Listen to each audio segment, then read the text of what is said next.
Good morning everyone. हम चरक संहिता के निदान स्थान का अंतिम अध्याय यानी 8वां अध्याय अपस्मार निदान अध्याय की आज शुरुआत करने जा रहे हैं। और इस अध्याय को समाप्त करने के बाद हमारा निदान स्थान जो है उसके 8 अध्याय हमारे पूरे हो जाएंगे।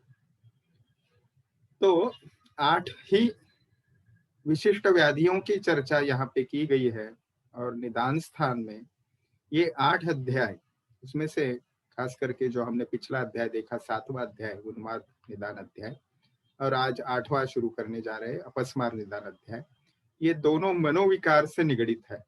और पहले छठे जो है वो शारीरज है या हम कहेंगे दोषज प्रकार से संबंधित है। तो ये 8 अध्याय हमें मार्गदर्शन के लिए काफी है। और चिकित्सा हम देखते हैं कि चिकित्सा के लिए 30 अध्याय वहां पे चरकाचार्य हमें मार्गदर्शित करते हैं। उनमें से रसायन और वाजीकरण इनको अगर छोड़ दे तो 28 अध्याय चिकित्सा विस्तार से हमें बताते हैं। तो निदान स्थान को हमने चरकाचार्य इंगित कर देते हैं किस प्रकार से आयुर्वेद की मेथोडोलॉजी होनी चाहिए for the diagnosis of the disease and the deceased one. तो मार्गदर्शन के रूप में ये अध्यायों का हमें स्वीकार करना चाहिए।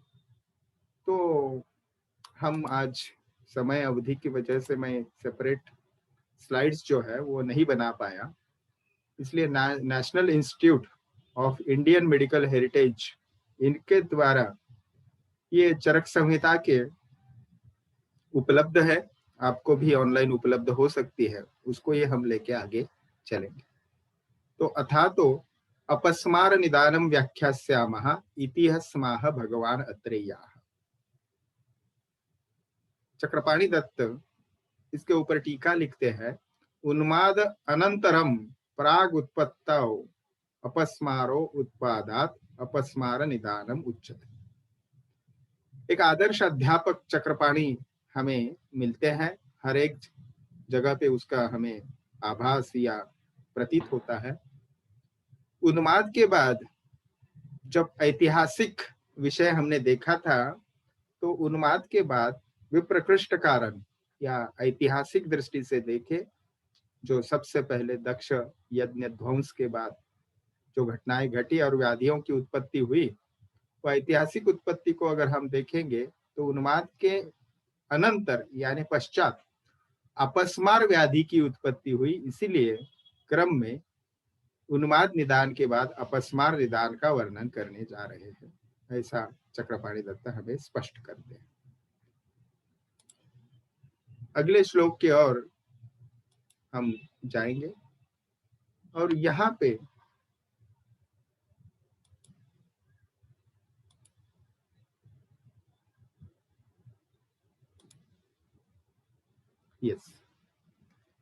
तो इह खलु चत्वारो अपस्मारा भवन्ति वात पित्त कफ सन्निपात निमित्ताः।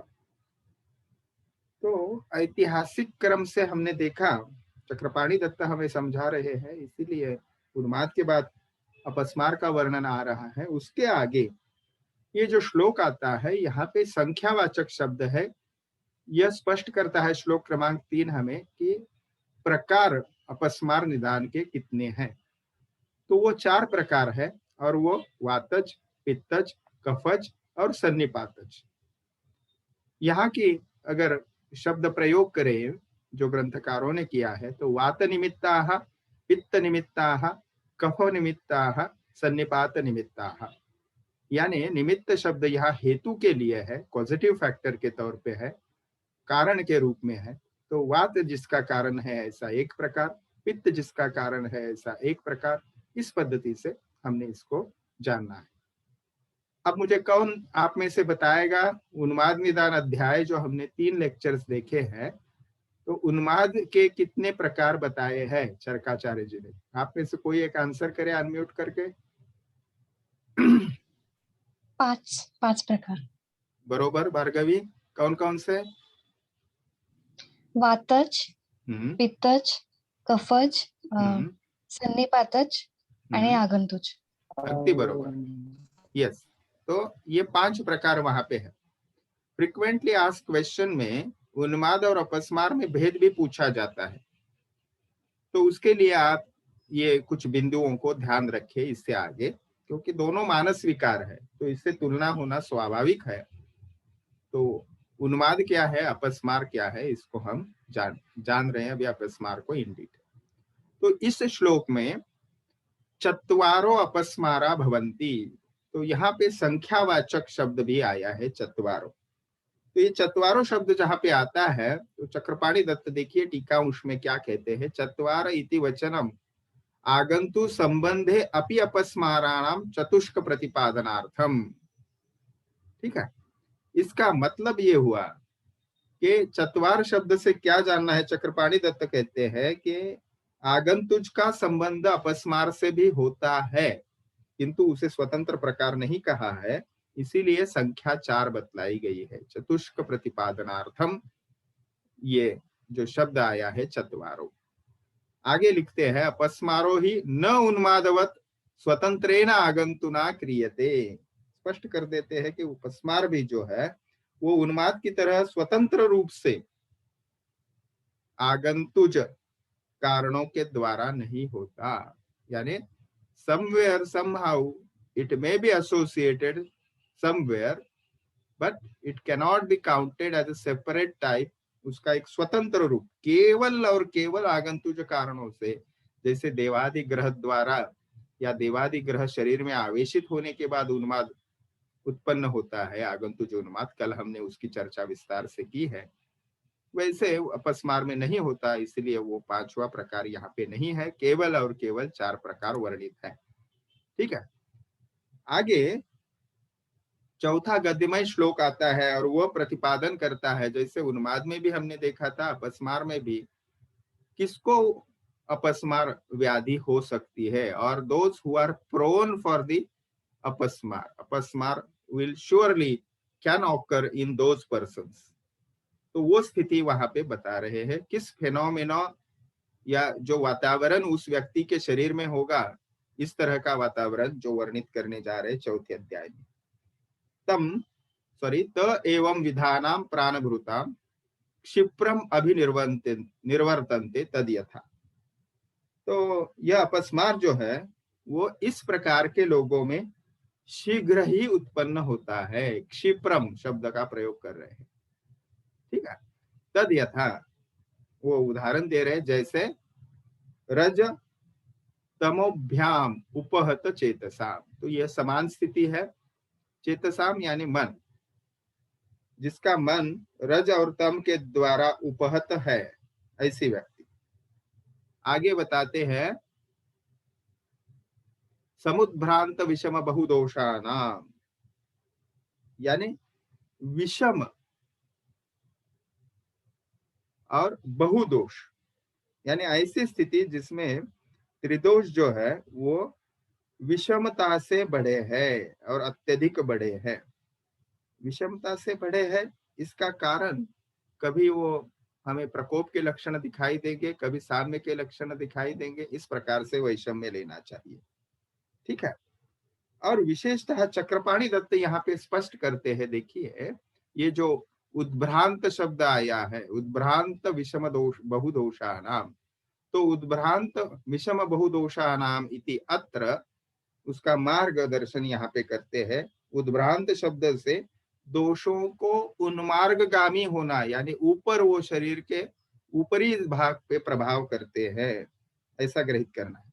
और विषम से वो बताते हैं विषमत्वेन कदाचित अपस्मार वेग कर्तृत्वम दर्शते, विषम से अपस्मार के वेगों को वो उत्पन्न करते हैं, ऐसा अर्थ लेना चाहिए। तो यहाँ पे ये वेगावस्था और अवेगावस्था उन्माद में भी ऐसे ही होता है, या फिर श्वास व्याधि है, वेगावस्था यानी उसमें उस व्याधि के लक्षण प्रकट स्वरूप में या अधिक स्वरूप में दिखाई देते हैं, और चिरकारी अवस्था जो होती है, आत्तिक अवस्था या वेगावस्था नहीं होती उस व्याधि की, तब वो लक्षण सौम्य होते हैं, कुछ कुछ लक्षण दिखाई देते हैं। वेगावस्था से निगड़ित ये शब्द जो है वो लेना चाहिए, इसका अर्थ लेना चाहिए, ऐसा चक्रपाणि दत्त कह रहे हैं।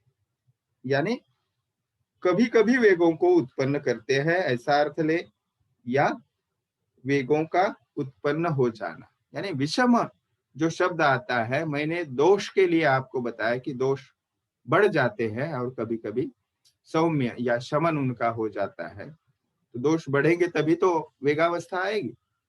तो चक्रपाणि दत्त यहाँ पे स्पष्ट कर रहे हैं वो वेगों के साथ वेगावस्था होती है या कभी कभी वेग आते हैं। ठीक है, तो ये विषमता वैषम्य उसमें चक्रपाणि दत्त हमें बताते हैं। अब आगे शब्द है समल विकृत उपहितानि। यहाँ पे समल उपहित विकृतानि से चक्रपाणि दत्त बताते हैं, देखिए यहाँ पे समल इत्यादि उन्माद व्याख्यान तुल्यम। तो उन्माद प्रकरण में जो मलिन शब्द का अर्थ है वही यहाँ पे आपने लेना चाहिए।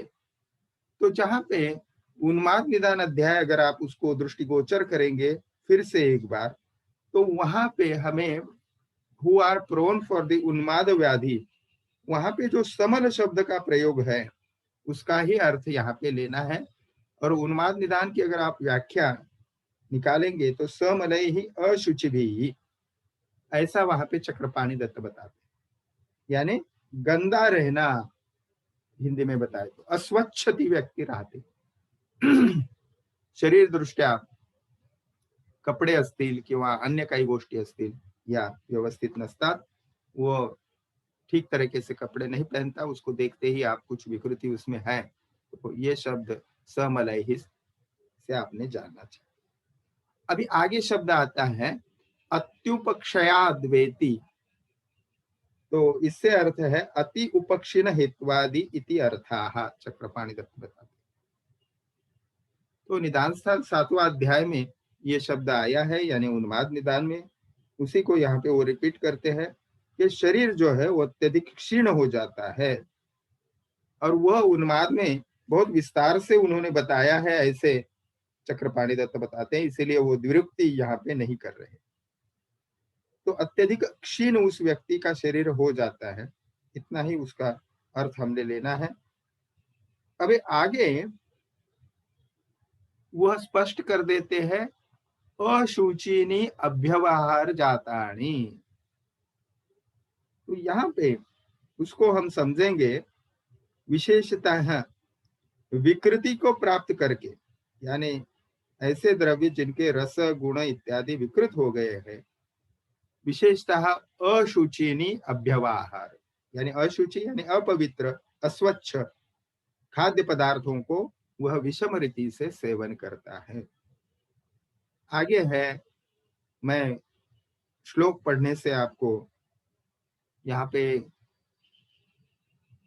आसान होगा, और उसको साथ में अगर उसका अनुवाद एवं टीका देखें तो विधि न उपयुंजानाम, तो उपयोग विधि जो है, यानी जिस पद्धति से आहार विधि का सेवन करना चाहिए उसके विपरीत वह आहार का सेवन करता है। विधि न उपयुंजानाम तंत्र प्रयोगम अपीच। तंत्र शब्द का यहाँ पे प्रयोग किया है, तंत्र यानी शास्त्र, यानी जिस पद्धति से विधि बताया है ग्रंथों में, मार्गदर्शन किया है, उससे विपरीत तंत्रों का वह प्रयोग करता है। अब ये तंत्र शब्द जो है, मैंने पहले वर्ष से आपको समझा रहा हूं, ये तंत्र शब्द जो आता है वो शास्त्र के लिए ही आता था ईसा पूर्व 1000 से 1500। तभी तो चरक संहिता का नामकरण पहले क्या था, अग्निवेश तंत्र।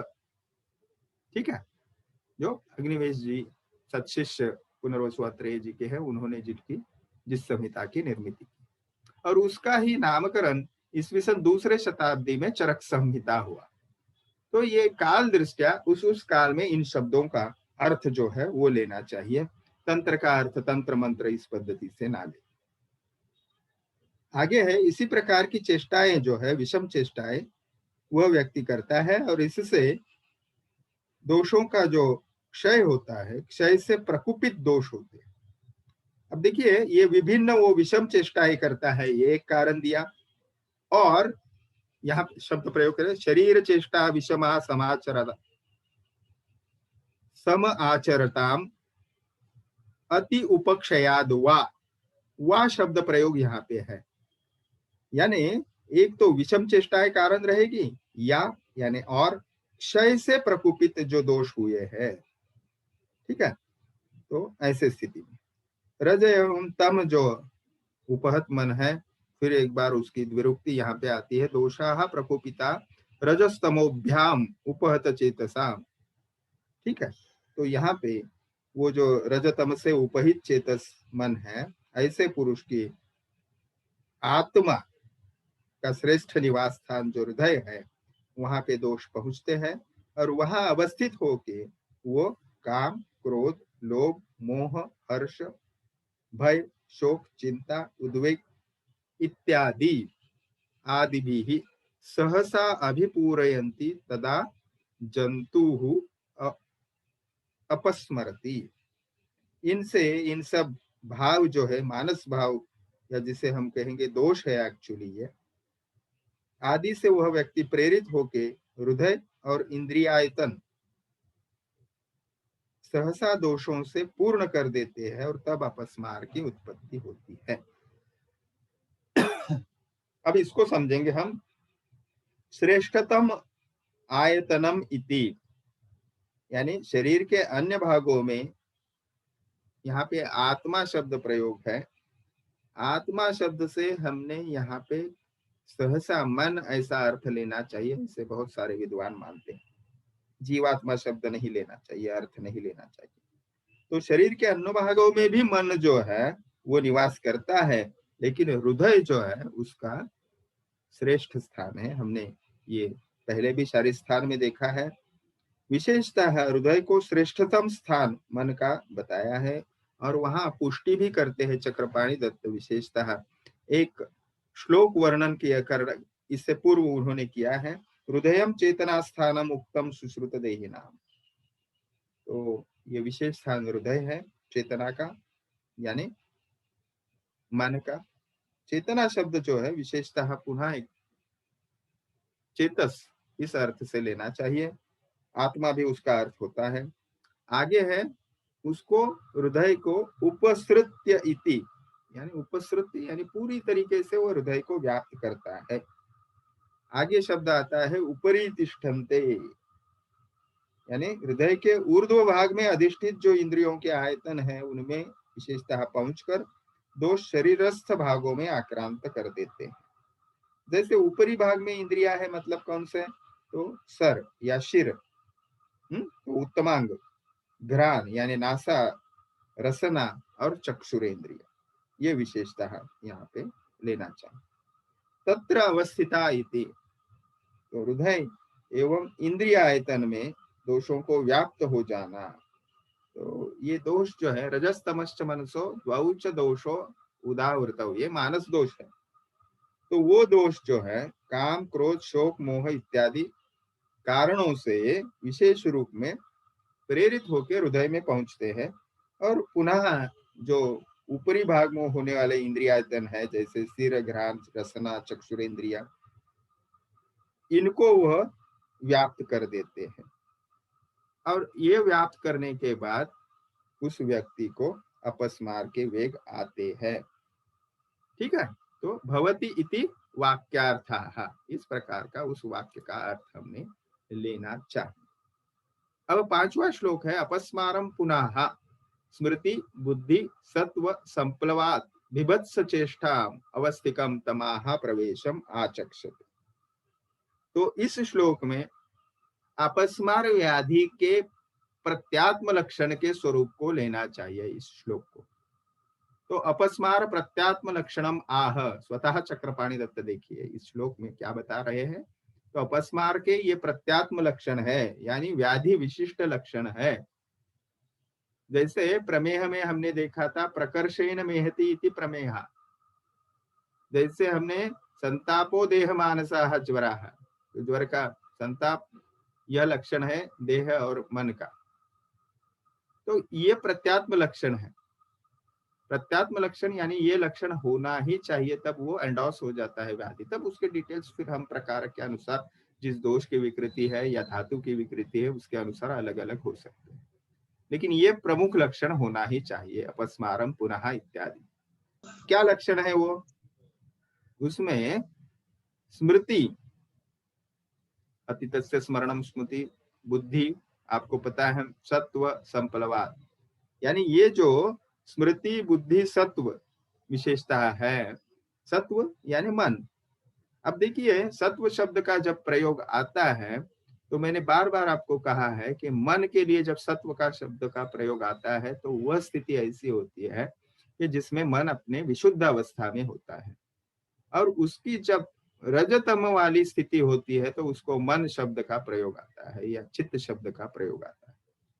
तो ये सर्वसाधारण इन जनरल बात मैं बता रहा हूं। बुद्धि तथा सत्व में विकृति आ जाने पर वह व्यक्ति क्या करता है? बिभत्स चेष्टा। तो अभी ये बिभत्स चेष्टा का अर्थ क्या लेना चाहिए? अभी आगे वो बिभत्स शब्द से चक्रपाणी दत्त स्पष्ट करते हैं, बिभत्साह फेन वमन अंग भंगादि रूपा चेष्टा यस्मिन तद बिभत्स चेष्टा, यानी मुंह में से या मुख में से फेन यानी फोम निकलता है, फे से तो तोंडातून, अंग भंग यानी ब्रेक डांस जैसे करते हैं उस स्वरूप की क्रियाएं आप समझे, हाथ पैरों का इधर उधर पटकना। तो वो डांस के स्वरूप में, डांस जब होता है या नृत्य होता है तो उसमें सिंक्रोनाइज मूवमेंट्स होते हैं जो देखने के लिए अच्छे लगते हैं, लेकिन इस व्यक्ति के वैसे नहीं, इधर उधर किसी पद्धति से वो पटकता है या हाथ पैर झटकता है। तो ऐसी चेष्टाओं को विभत्स चेष्टाएं कहते हैं। आगे शब्द है अवस्थिकम तमाह प्रवेशम आचक्षते। अवस्थिकम तमाह प्रवेशम इति कदाचित तमाह प्रवेशम, यानी कभी कभी अंधकार जो है उसमें वह प्रवेश करता है। तम प्रवेश का संबंध जो है ये अज्ञान से लेना चाहिए।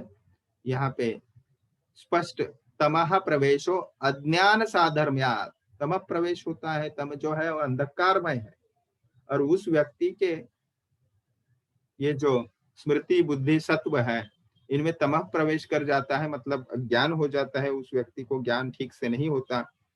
अर्थात दूसरा भी एक अर्थ लिया जा सकता है, जैसे चक्रपाणी दत्त बताते हैं, अपस्मार वेगवान ही तमहा प्रवेशे इव न किंचित बुध्यते, यानी आंखों के सामने अंधकार का होना या ज्ञान शून्य होना, ऐसा अर्थ हमने लेना चाहिए। अपस्मार के वेग जब आते हैं उस व्यक्ति को, या हम ऐसा कह सकते हैं उस व्यक्ति को कुछ नहीं दिखाई देता, अंधकार हो जाता है, तमः प्रवेश हो जाता है, और इसके वजह से उस व्यक्ति को कोई ज्ञान नहीं होता, न किंचित बुध्यते, कोई वो जान नहीं पाता, कुछ उसकी बुद्धि चलती नहीं। इसको हमने तमः प्रवेश के तौर पे लेना चाहिए। ठीक है, तो ये प्रत्यात्म लक्षण है, इसको आप कंठस्थ कर दीजिए, ये जरूर आपको उपयुक्त रहेगा। आगे है छठा और सातवां श्लोक, और इनमें pre monetary science and symptoms बताए हैं, पूर्व रूप बताए। तस्य इमानि पूर्व रूपाणि भवन्ति तद यथा, तो भ्रू उदासाह इत्यादि। तो अपस्मार के पूर्व रूप बताते हैं कि निरंतर भ्रू का विक्षेप, तो भुइयां या आईब्रोज है वो हमेशा इधर उधर करता रहता है, तो उसकी क्रियाएं जो है वो विक्षेप करता रहेगा।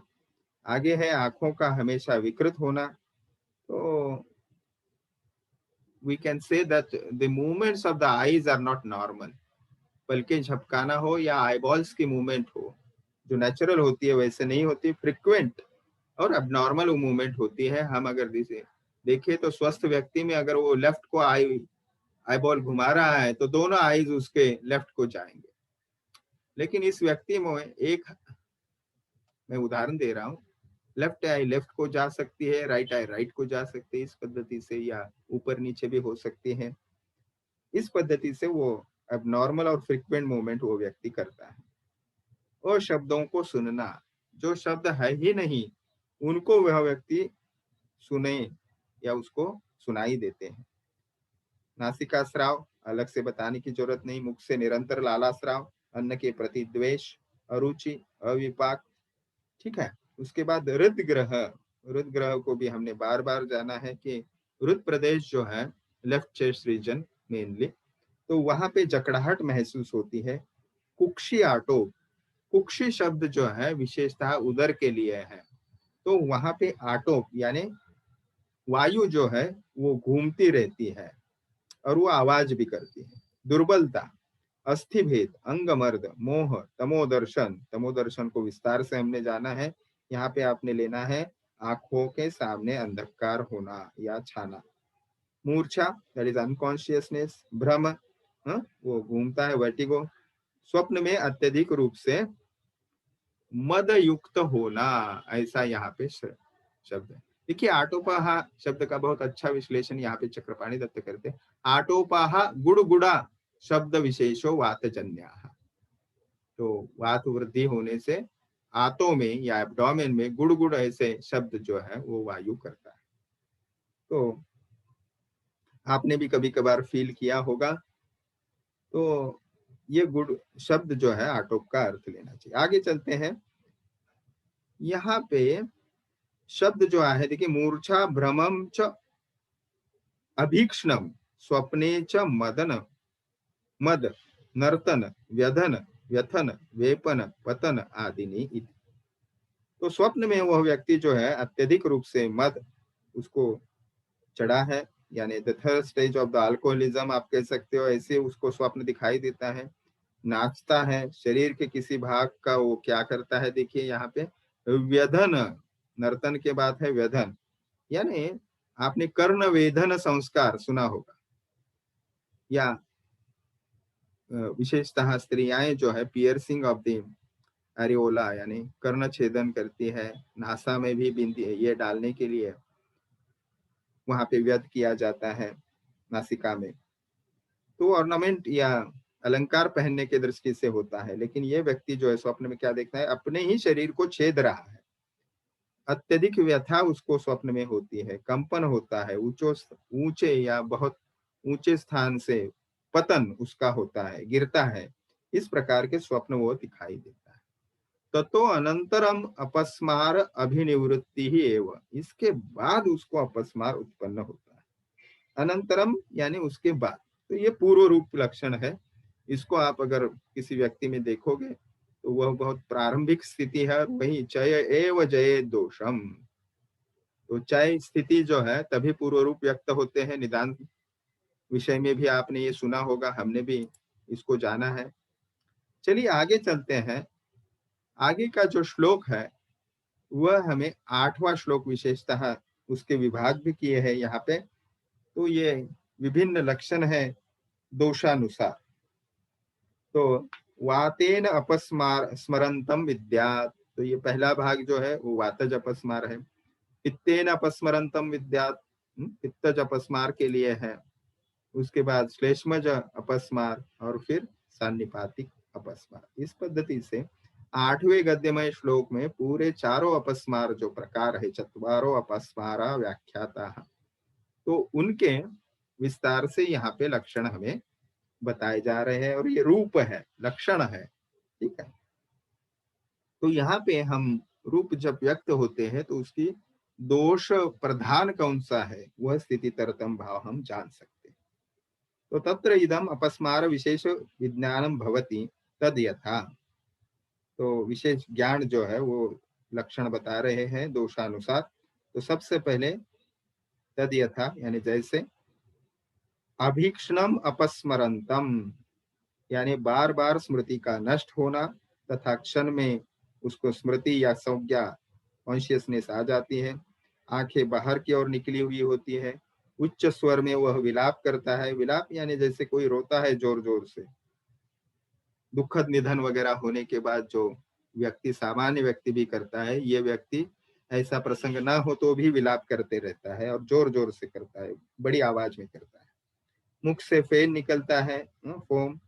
देन ग्रीवा जो है यानी मन्या, वह अत्यधिक फूल जाती है, यानी अतीव आत्मात ग्रीवम, ऐसा शब्द प्रयोग यहाँ पे करते हैं। तो आध्मात ग्रीवम इति पूरित स्तब्ध ग्रीवम, यानी वो स्तब्धता जो है, स्टीफनेस ऑफ द नेक, ऐसा जानना चाहिए, ऐसा चक्रपाणी दत्त हमें समझा रहे। विशेषतः ये जो लक्षण है उसमें आपने वात दोष के रुक्ष लघु शीत खर सूक्ष्म चल, ये जो गुण है, इनका गुण विशेष के बारे में भी सोचना चाहिए, कौन सा गुण इसमें ज्यादा प्रकोपित होगा, चिकित्सा के लिए वह उपयुक्त रहता है। सामान्य विशेष सिद्धांत आपको मालूम। आगे है अंगुलियों में विषम रूप से वह वक्रता का पाया जाना, तो अंगुलियां जो है उसकी वक्र हो जाती हैं। सर में उस व्यक्ति के बिल्कुल किसी ने वेधन कर्म किया हो, कुछ आपने धारदार जो चीज है, नुकीली चीज है, वो घुसा दी है, इस पद्धति से उसको पीड़ा होती है। हाथ पैरों में स्थिर न रहना, यानी बार बार वो विक्षेप उनके करता रहता है। मुख नक चक्षु त्वचा, इनका वर्ण जो है वो वातज वर्ण हो जाते हैं। वात प्रधान में जिस पद्धति से अरुण, अरुण यानी वो आप डार्क ब्राउन कह सकते हो, कठोर और शाव हो जाते हैं ये अवयव, मुख नख चक्षु त्वचा। अनव्यस्थित, यानी इसका अर्थ लेना चाहिए रुक्ष कठोर चपल, इन स्थितियों को वो देखता है, यानी स्वप्न में देखता है। वात कारक, ये जो उपशय है, इसमें वात कारक निदान या पॉजिटिव फैक्टर्स आप वो व्यक्ति सेवन करता है तो वात, उसके लक्षण बढ़ेंगे उस वातज अपस्मार के, और वात शामक आहार विहार अगर वो सेवन करता है तो लक्षण कम हो। तो ये सभी जो है वो आगे बताते हैं। वातेन अपस्मारंतम विद्या, इससे क्या जानना चाहिए कि इस व्यक्ति को वातज अपस्मार हुआ है। उसके बाद पित्तज अपस्मार के लक्षण ग्रंथकार बता रहे हैं। ये व्यक्ति जो है उसमें अभीक्ष्णम अपस्मरंतम क्षणेन, यानी बार बार अपस्मार के जो वेग है वो आते हैं। अब यहाँ पे अभीक्ष्णम अपस्मरंतम ये शब्द जो है वो तो विशेषतः वातज अपस्मार में भी था, यहाँ पे भी है। तो क्षणेन संज्ञा लभमानम, ये भी समान लक्षण है। तो अपस्मार व्याधि के कुछ प्रमुख लक्षण है, उनमें से है। और कफज अपस्मार जब आप देखोगे तो वहां पे उन्होंने स्पष्ट किया है कि अभीक्ष्ण रूप में उसको ये लक्षण नहीं होते अपस्मरंतम, वो चिराद अपस्मरंतम, चिराच संज्ञा प्रतिलभमानम, तो ये लक्षण होते हैं, देरी से होते हैं उसमें, या बहुत हम कहेंगे वो टाइम टेकिंग प्रोसेस है। कफज अपस्मार में देर से मूर्छित वह व्यक्ति होता है, देर से उसको संज्ञा जो है वो प्राप्त होती है। तो ये इसलिए तरतम भाव हम कंपैरेटिवली देख सकते हैं, इससे हमें ध्यान में ठीक हम रख सकते हैं।